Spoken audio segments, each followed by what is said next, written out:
Well, Jonathan, I know you've got a fair amount of experience working with entrepreneurs and being an entrepreneur. Yeah.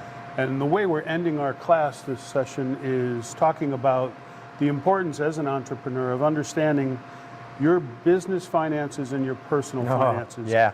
They move together and they move apart usually in waves, but they're always connected somehow. Can you talk a little bit about your experience and from and someone advice? who did it all wrong. Well, you know, a couple of us. Yeah.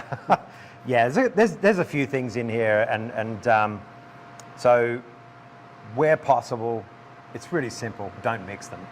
Where possible, okay.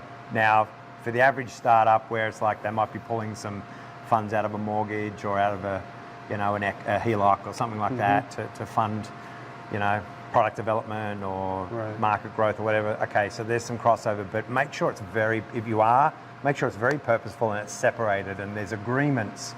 Even if you're the mortgage owner and you're the business owner, there's an agreement between you to repay it and how that works. And so just like you would if you went to a bank and got a business loan. Yeah, okay. And obviously you're not going to call yourself into bankruptcy.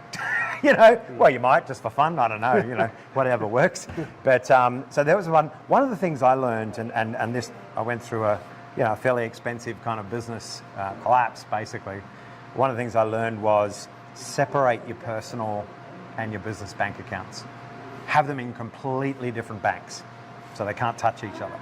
So that was something I learned. So I had my home, my mortgage, our savings accounts, everything with this bank. And when we had to close the company, they just went straight into my personal account and took every dollar out of there to pay off whatever they could. Now, not asking your permission. Not asking my permission. They, we had a mortgage as well, so we sold that. We sold the house before they forced us to. Yeah.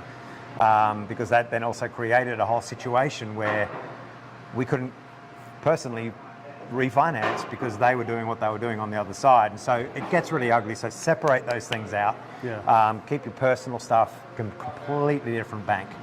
And so not even in different accounts, different banks. Yeah.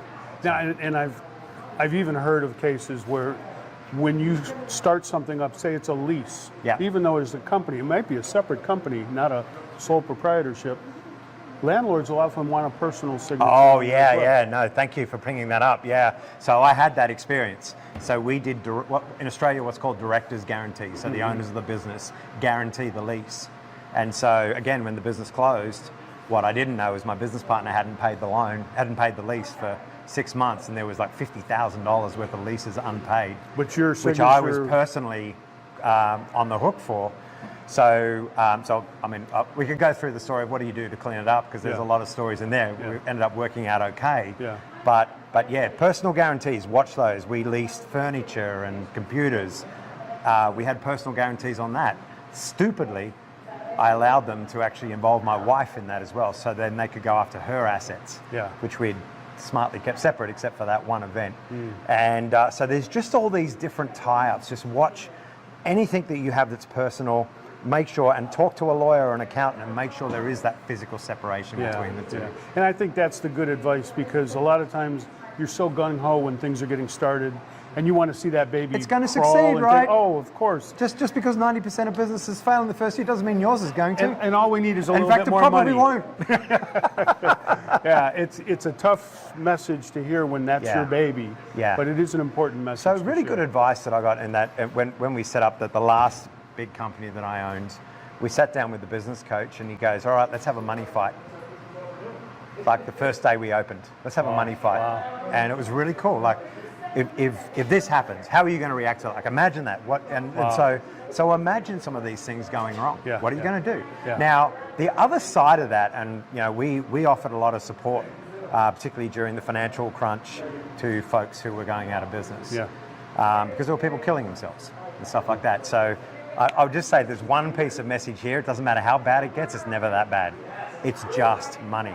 Yeah. Right? Yeah. And so that side of things, make sure, obviously, personal relationships are intact, so hopefully it's not involving. That's why I say try and leave family and personal stuff out of it as much as you can, so that you've got that intimate support when things aren't going so well. Yeah. That's great advice. Yeah. Yeah. Yeah. But Shannon? also the other thing I think would just be ready for your first tax bill. Seriously, it takes everyone by surprise. And don't play around with taxes. And don't play around with Pay those taxes. Keep your money aside. Don't play around with it. Don't spend it on your staff or on supply. Keep it aside because you'll need it. And what a lot of people don't realize, we think of the federal government being the tax challenge.